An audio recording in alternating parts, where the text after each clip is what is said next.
Hola, hoy la Dirección de Patrimonio Cultural de la Secretaría de Cultura los invita a la ponencia titulada La Sal y la Cruz, por el maestro en Historia Pablo Felipe García Sánchez. Bienvenido, maestro, le cedo la palabra. Hola a todos, agradezco la invitación de la Secretaría de Cultura por esta invitación para presentar una ponencia en el marco de ¿no? de las presentaciones que están haciendo sobre las poblaciones en el estado de Puebla, ¿no?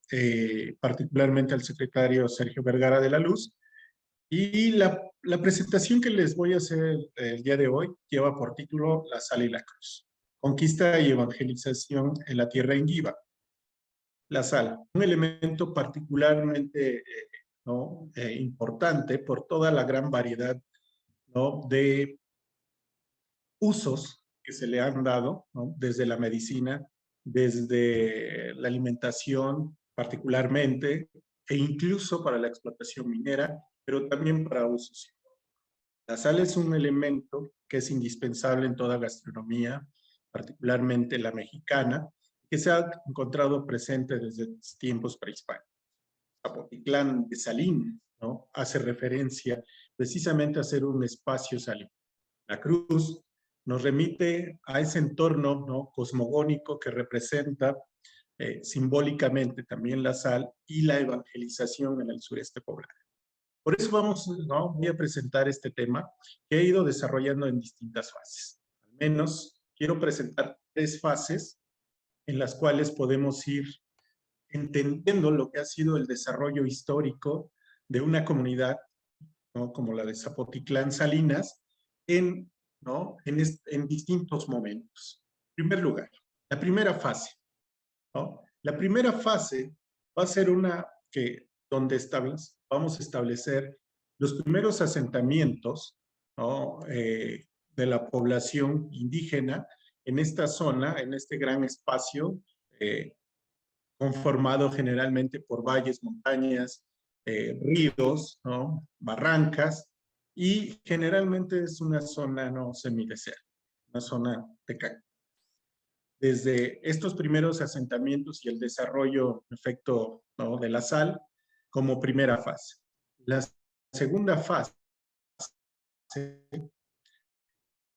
es lo que yo he establecido en un momento particular, ¿no? de desarrollo histórico por el siglo XIV, con ciertas alianzas matrimoniales con otros pueblos de la Mixteca, lo que hoy conocemos como la Mixteca poblana oaxaqueña, y además de ello, ¿no? una tercera fase que ya sería propiamente el proceso de expansión del Imperio Mexica y la evangelización. Una cuarta fase que he de tocar, ¿no? una cuarta fase que he de tocar es precisamente la evangelización durante el siglo XVI. ¿No? Esta última etapa, y vamos a agregar también la cosmovisión. Vamos a trabajar en este sentido, ¿no? Pensando para ir concebiendo cómo se va desarrollando precisamente la historia de Zapotlán de Salinas actual, particularmente la sal, ¿no? Como un elemento biocultural, ¿no? Entendiendo como un recurso natural que ha sido trabajado, ¿no? Que ha sido parte de las tradiciones de una comunidad y que hoy en día representa por sí misma, ¿no? la identidad de los zapotecos, pero además que tiene un vínculo también regional. Vamos a comenzar, ¿no? Zapotitlán Salinas se encuentra en el suroeste poblano, particularmente en la región de Tehuacán, ¿no? Lo que vamos a ver en el fondo, particularmente, es el cerro de Cutá, ¿no? El cerro de Cutá, en lengua inguiba, o tradicionalmente conocida como Popoloca, ¿no? Es el Cerro de la Máscara. El Cerro de la Máscara, ¿no? Que es una montaña, ¿no? que tiene distintas pendientes, pero cuenta con una gran meseta en su superficie, en la cual se va a establecer el señorío de Cutá, ¿no? De ahí el nombre que actualmente la población le conoce y donde bueno, se encuentra la zona arqueológica. Lo que vamos a observar, ¿no? la orografía de Zapotitlán es un poco accidentada y se encuentra dentro de la reserva de la biosfera Cuicatlán-Tehuacán. Lo que podemos observar, ¿no? Perfecto, va a ser el gran, pues, una gran zona, ¿no? De cactáceas, ¿no? Que por su densidad es considerada una zona bosque de cactáceas, ¿no? Y que se encuentra se encuentra particularmente, ¿no? Conformando todo el paisaje. Observamos en estas barrancas, estoy señalando con el cursor, ojalá lo puedan observar, ¿no? Conforma lo que va a ser el río Zapotitlán, que viene de esta parte de Oriente a Poniente, para tener su descarga de agua en el río Papaloapan. Estos otros ríos que pasan alrededor del Cerro de Cutá, como otros que se encuentran en la parte de atrás, ¿no? Caen en este principal afluente, conocido como río Zapotitlán, y que va a ir precisamente, ¿no? a terminar en el río Papaloapan. Esta zona es donde se va a desarrollar principalmente el trabajo salinero. Como pueden ver, esta otra fotografía, ¿no? Que estoy presentando, lo que vamos a observar es un conjunto de elementos que conforman ¿no? El trabajo salinero. Pozo, ¿no? Particularmente donde se hace la extracción de agua salada. Las salinas, que lo que podemos observar, ¿no? Son para algunos espejos, algunos estanques, ¿no? Estos estanques que conforman generalmente, ¿no? Trabajan por pares, calentadora y salinera, y algunos otros elementos, ¿no? Dentro, como las casas o bodegas donde se guardan, anteriormente se utilizaban cuevas, y este elemento que es recurrente, la cruz, ¿no? Este elemento que va a ¿no? Que es el elemento que nos representa precisamente esa sincretización que se genera pues desde los tiempos, ¿no? Del contacto europeo. Anteriormente, ¿no? No tenemos mucho conocimiento sobre los elementos religiosos, ¿no? En tierras ingivas, ¿no? Particularmente, pero sí, pues tenemos algunos otros indicios, ¿no? Generalmente relacionados con el agua, con ciertas deidades o señores del agua, como también de los montes. Entonces, particularmente lo que vamos a observar a partir de estas fases, ¿no? Es la composición de tres aspectos históricos de Zapopan, ¿no? El señorío Yamauca, partiendo incluso desde el origen ingiva que estábamos mencionando, la conquista y la evangelización, que es ese momento, ¿no? De contacto con lo europeo, que transforma también el proceso salinero, cabe decir, por eso su importancia, y además el proceso de evangelización mismo que corresponde a una dimensión, no solamente hablando de lo religioso, sino que transforma la cosmovisión propiamente de la zona, es decir, transforma el aspecto de la sacralidad en cuanto a la relación, ¿no? Del hombre con su entorno natural, para pasar más allá de lo que es lo estrictamente religioso, ¿no? Organización clerical, etcétera, ¿no? Deidades, ¿no? Sino esta relación que en muchos casos es muy frágil entre el hombre y el medio ambiente, ¿no? Un asunto de cosmovisión. La evangelización da un trasfondo distinto, ¿no? Pero que permite también mantener esta relación con la naturaleza. Posteriormente, pues bueno, ya es este proceso colonial, donde ya aparece San Martín, Zapotitlán, Salinas, aunque en algunos documentos históricos aparece como San Martín Salinas o San Martín Zapotitlán o Zapotitlán de Salinas, depende, ¿no? A veces hay algunos, pues, pequeñas diferencias que no cambian el fondo, ¿no? Pero hay algunas pequeñas diferencias en los documentos históricos. Lo que vamos a tener ya partiendo del origen ingiva, ¿no? Para no tardarnos mucho en este desarrollo histórico, la población de Zapotitlán históricamente, ¿no? Y socialmente se compone por, ¿no? Estos pobladores que son parte de una familia lingüística conocida como otomangue, ¿no?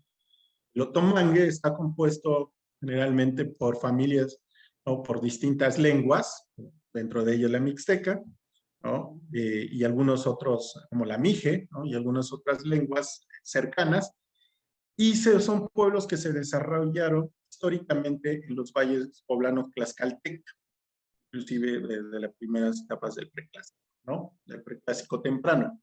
Hay evidencia histórica que inclusive pues se encuentran culturalmente cercanos a Teotihuacán. ¿Qué sucede? Estos pobladores son desplazados, ¿no?, por las migraciones náhuatl y los orillan a las zonas más desérticas de estos valles tlaxcaltecas. Esto da origen precisamente a que estos pueblos, particularmente, desarrollen, ¿no?, cierta tecnología, por qué no decirlo, ¿no?, cierta para aprovechar, ¿no?, a través de distintas construcciones la escasa agua que se encuentra en la zona, trabajando con las terrazas, ¿no?, para aprovechar el agua de las laderas de los cerros y poder sembrar, para construir represas como la presa del Purrón, que se encuentra en Coscatlán, ¿no?, que es una presa que al menos se tiene la evidencia arqueológica que corresponde al año 1000, ¿no?, antes de Cristo. Y algunos otros usos como el de las salinas, que hasta el día de hoy se sigue, ¿no?, utilizando, pues el caso de Zapotlán, ¿no? Vamos a aclarar algo desde este punto, inclusive antes de hablar de la expansión del Imperio Mexica. ¿Qué sucede? Los ingibas, ¿no? Ingiba es una palabra que tiene distintos significados correspondiente al pueblo, ¿no?, de donde se esté tratando de comprender el origen de la palabra. En poblaciones como San Felipe o Tlaltepec, si no tengo ahorita mal entendido, significa el pueblo de los llanos, ¿no? En San Juan Atzingo, Ingiba se ha tomado por el que habla, ¿no?, el que habla la lengua.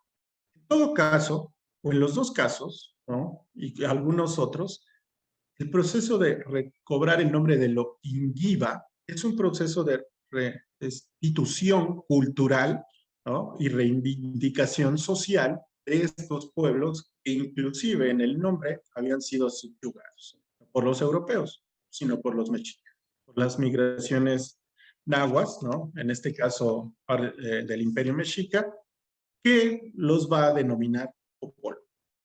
Es un término despectivo, ¿no?, que significa tartamudo, ¿no?, que no habla bien.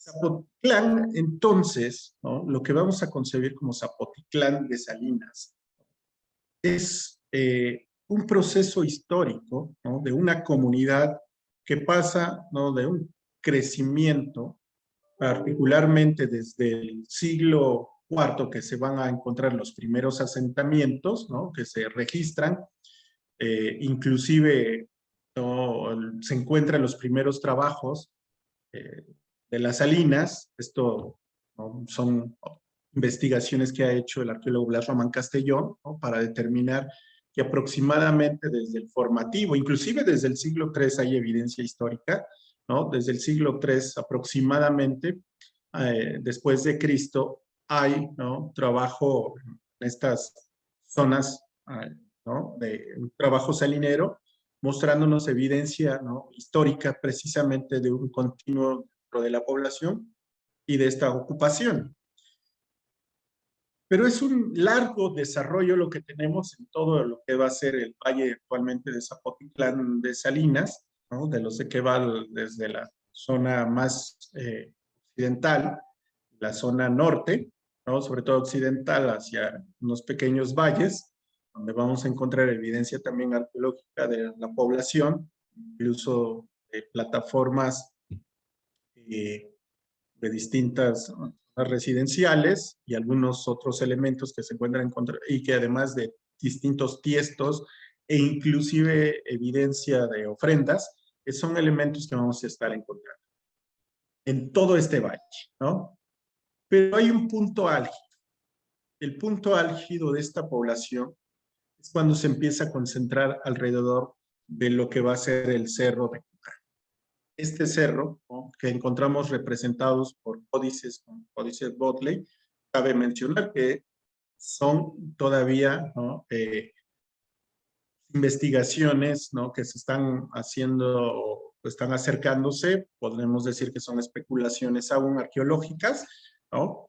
Mediante ciertos trabajos filológicos, incluso a los códices que existen, como el Códice Bodley, que nos muestra los señoríos, desarrollo de los señoríos mixtecos, pero podemos encontrar, y en esta imagen que está presente de Francisca Sorens, ¿no?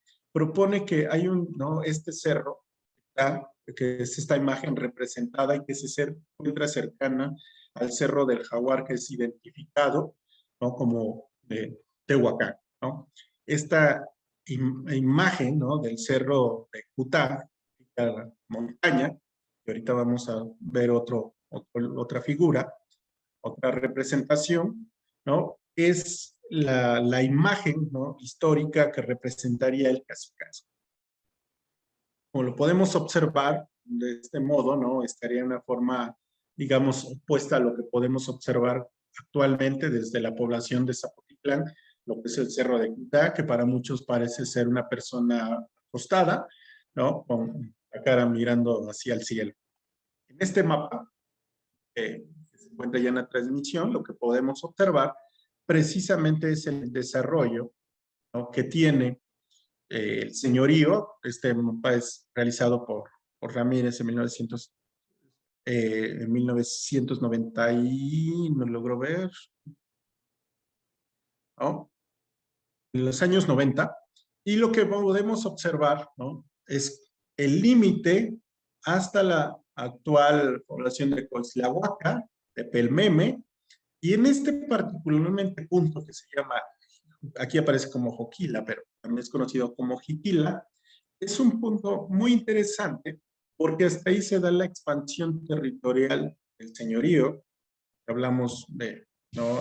Incluso en momentos ya de la compra de títulos en el siglo XVIII, se habla de 50 y tantos mil hectáreas, 54,000 aproximadamente, ¿no? Que era un poco más del doble de lo que hoy posee el actual núcleo comunal de Zapotitlán Salinas. Vamos a ver que esta zona de Jiquila se encuentra parte del territorio, ¿no? Y por documentos históricos podemos constatar que hasta esta zona se encontraban salinas. No son tan ricas como las que se encuentran más cercanas, ¿no? En cuanto a producción al Cerro de Cutá. Lo que observamos es que en Jiquila hay una zona de agua dulce, un centro más recreativo, árboles frutales, y que se va a encontrar en pleito por 3 siglos. El siglo XVI particularmente aparece en los distintos archivos judiciales, ¿no? En las resquicias por tierras, hasta el siglo XVIII. Vamos a ver este conflicto entre Santa María, ¿no? Ixcatlán y Coislahuaca con Zapotitlán de Salinas, particularmente con el señorío, perdón, con el cacicazgo Pacheco, que va a ser la familia, herederos de todo este tema. Bueno, tenemos distintas rutas comerciales. Es importante decir que estas rutas llegaban desde los valles centrales, Puebla-Tlaxcala, hasta Tuxtepec, pasando precisamente por los territorios de Salinas. Son rutas naturales, rutas que incluso hoy en día existen. Lo interesante es que también hay evidencia del transporte de sal. La suma de la visita de relaciones, ¿no? De 1500, del siglo XVI, 1540, probablemente, ahorita les digo el dato exacto, ¿no? Vamos a encontrar, ¿no? Esta extensión territorial, ¿no? Marcada, delimitada del territorio mexica, ¿no? Pero además lo que vamos a observar es la tributación que hacían pueblos como aparece en el nombre de Zapotlán. Pero ya es otro momento histórico. Lo que observamos primero es un gran desarrollo aquí de esta población, ¿no? Esto es importante, este mecanismo, ¿no? De construir una identidad cultural, porque precisamente lo que ya observamos en esta imagen, ¿no? Ya es el otro proceso de conquista. Lo que observamos es la expansión, ¿no? Ya perdón, el adentramiento de los europeos, ¿no? Sobre todo hacia lo que es el antiplano central, para acercarse a lo que va a ser el Imperio. Estas noticias corrieron por toda la población mesoamericana y podemos deducir que también llegó al señorío de Coclán. Y por ello, ¿no? Lo que vamos a encontrar posteriormente y que narra uno de los conquistadores, ¿no? Bernardino de Tapia, en una cronología que hace, permítame un momento, les doy el dato, ¿no? Se llegan precisamente a, eh, llegan, ¿no? A ponerse a disposición del gobierno, bueno, del conquistador, ¿no? Del entonces Hernán Cortés. Llegan, ¿no? Poblaciones, llegan agentes dice, ¿no? Bernardino de Tapia, ¿no? Llegan de Titlán, de Coscatlán, Tehuacán, ¿no? Y Otitlán. ¿Esto qué significa, no? Que llegaban, en efecto, a establecer una nueva alianza con el nuevo conquistador. Vamos. Esto generalmente se ha visto, ¿no? Un aspecto negativo de la historia de los pueblos tlaxcaltecas y de huejotzincas, ¿no? Considerarlos traidores por haber, ¿no? Participado en la conquista del Imperio Mexica con Hernán Cortés. Pero establezcamos algo claro, no eran naciones, no era una sola nación, eran muchas naciones, ¿no? Eran muchos pueblos, e incluso se encontraban sometidos por el Imperio Mexica. Culturalmente les habían impuesto, ¿no? También los distintos elementos, la lengua, nombres, ¿no? Se habían apropiado de su territorio y los obligaban a tributar. Entonces, no era un asunto tan complicado, ¿no? Establecer un nuevo pacto. Además, comprendían, ¿no? El impacto que tenían militarmente los conquistadores. A pesar de ser un grupo reducido frente a la gran población indígena, ¿no? Se concibe el peligro, se concibe en efecto que es gente que viene de un mundo diferente, ¿no? Que por lo tanto para asegurar su supervivencia, ¿no? Corresponde actuar de una forma distinta. Y esto lo vamos a ver, ¿no? Con los diferentes caciques que establecen esta alianza, ¿no? En el caso de Martín Pacheco, ¿no? Hijo de Sopana, un famoso guerrero en la tradición oral del pueblo de Zapotitlán, con el cual se va a establecer la nueva alianza. La historia oral nos habla de un héroe que jamás se rinde, ¿no? Que lucha contra tanto el tejano, el otro señorío de Tepeji, como contra el Imperio Mexica o contra el español. Pero esto es parte de la tradición, de la riqueza oral que se tiene, ¿no? En otro sentido, políticamente, se establecen negociaciones para salvar. Una acción, ¿no? Que tiene que tomar a alguien responsable de una gran población y de un gran territorio.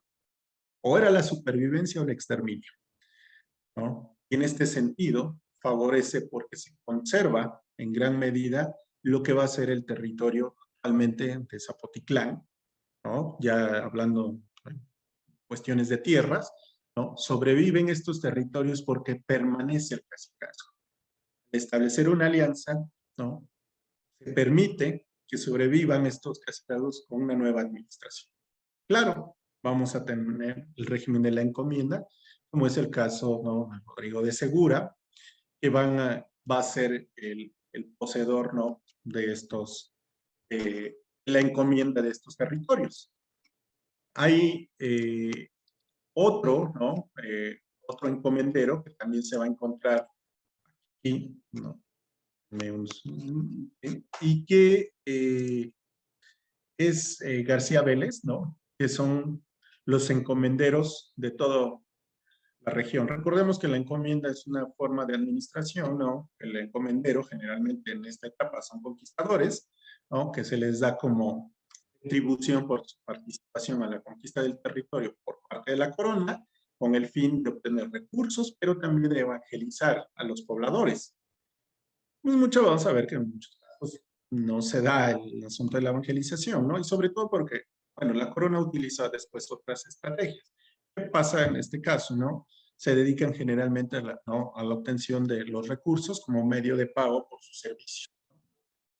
les permite entonces a estos cacicazgos tener una doble administración, tanto la propio cacique, antiguos gobernantes indígenas, como principalmente como la de los españoles, principalmente por encomederos, ¿no? Que representaban a la corte. Antes de que hubiese una administración más fina, ¿no? En cuanto a recaudadores, a un sistema de hacienda, ¿no? A regimientos y a toda otra estructura, ya en contexto colonial.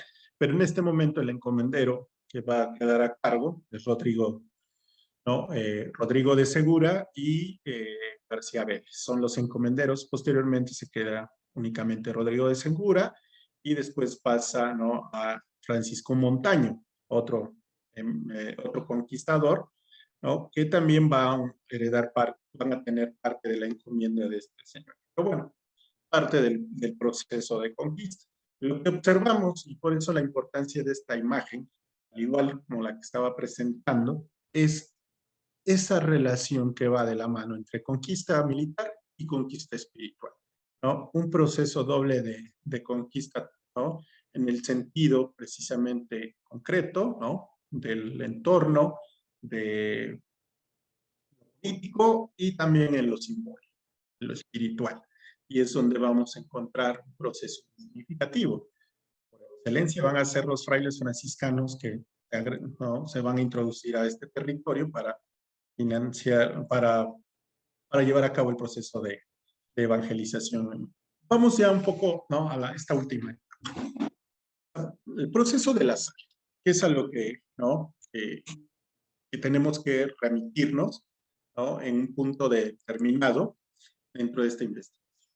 Zapotitlán Salinas, como decía, tiene una riqueza histórica, forma, y que aparece en documentos históricos, e incluso los datos arqueológicos nos llevan a considerar la importancia de la sal en estas poblaciones. Hoy en día es una actividad que no representa el 100% de la ocupación de los habitantes, ¿no?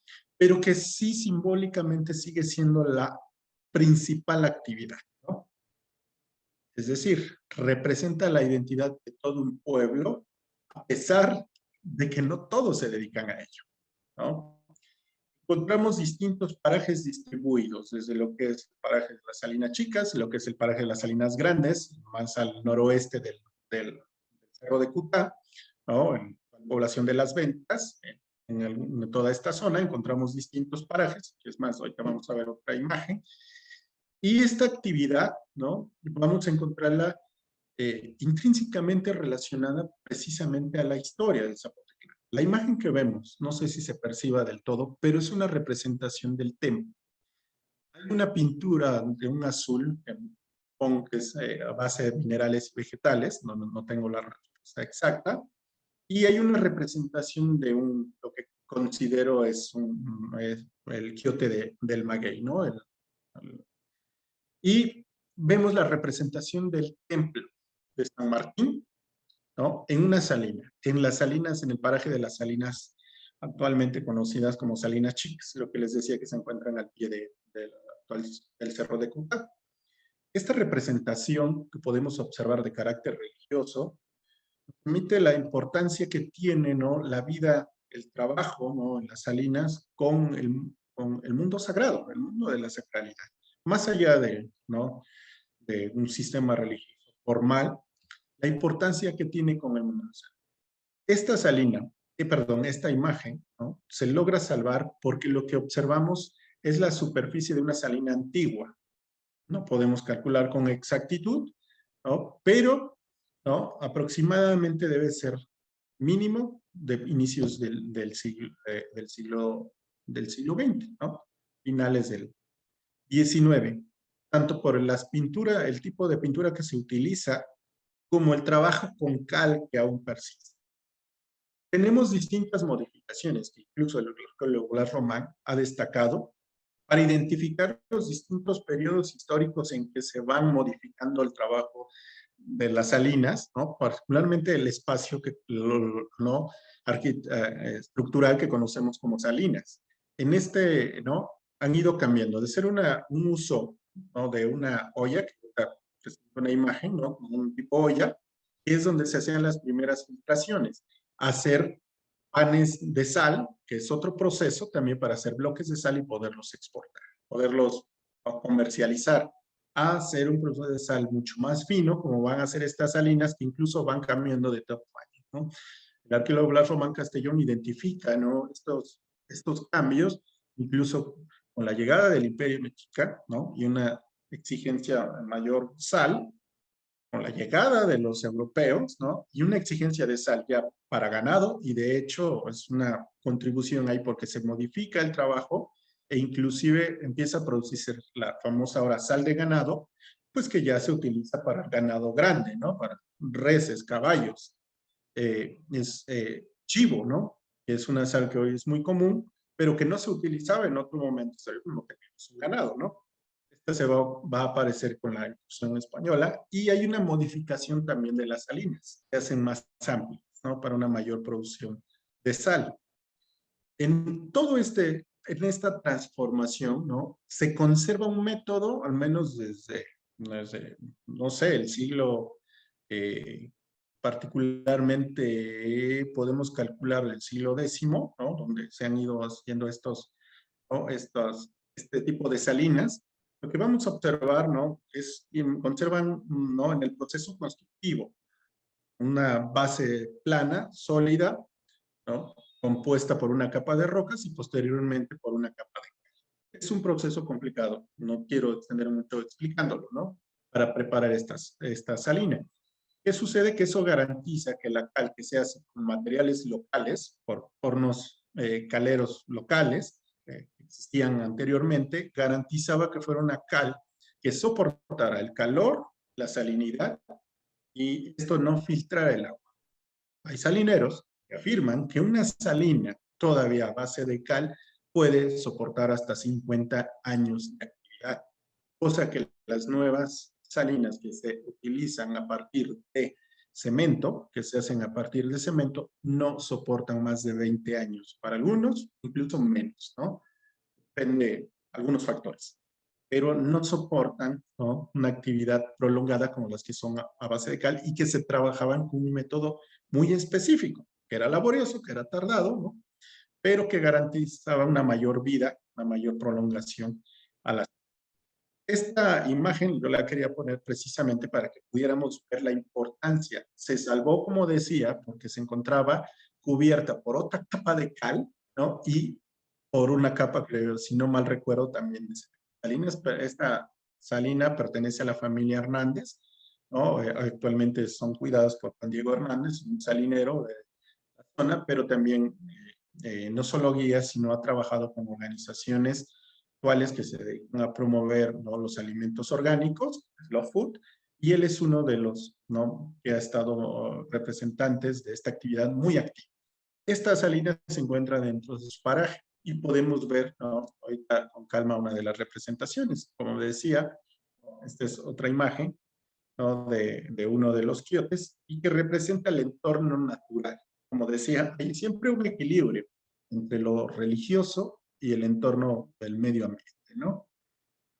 Yo me atrevo a decir que sí es un quiote. Estábamos en eso preguntándonos, ¿no? Sí, ¿qué es? ¿No? Y no encontramos mayor expresión que es a partir, que es un quiote. Parece una maceta, no parece estrictamente no el maguey, pero pues por ahí tiene alguna acercamiento, ¿no? Y estas imágenes se encuentran en esta salina, ¿no? Esta representación es muy común, ¿no? El entorno, incluso la festividad que organizan los salineros se encuentra, ¿no? Relacionada con el Día de la Cruz, 3 de mayo, una actividad singular donde, ¿no? Pues van a agradecer el trabajo del año, porque además, como recordemos, en mayo empieza, ¿sí? A veces el periodo de lluvias y la actividad empieza, ¿no? a tener un círculo muy interesante. Entre las primeras aguas, fechas intensas de sol y gran producción, ¿no? Hasta particularmente este mes de septiembre, octubre, donde la intensa actividad del agua, ¿no? Ya no permite producción de sal, pero reabastece los pozos, ¿no? Y se prepara ya el tiempo para ¿no? Para recibir a los muertos en noviembre, ¿no? Hay un cambio, el clima, todo ya no es tan favorable para la producción de sal como puede ser en estas fechas por el sol, por el viento, ¿no? Y que favorece a la gran producción, ¿no? Hablando de lo religioso, esta otra imagen, que se ve precisamente una visita que tuvo el secretario, esta es la capilla enterrada que encontramos en el paraje conocido como las Salinas Grandes. Actualmente la está restaurando, ¿no? Un grupo, ¿no? privado de restauradores con permiso del INAH. Y lo que se pretende rescatar, ¿no? En gran medida son los murales. Murales con una simbología muy específica, ¿no? La importancia, ¿no? que tiene lo religioso dentro de estos espacios. El paraje más grande es precisamente este conocido como las Salinas Grandes. Ahí lo que logramos localizar, ¿no? En efecto, es una cosmovisión compenetrada en el mundo religioso, ¿no? En este caso, en esta famosa carta.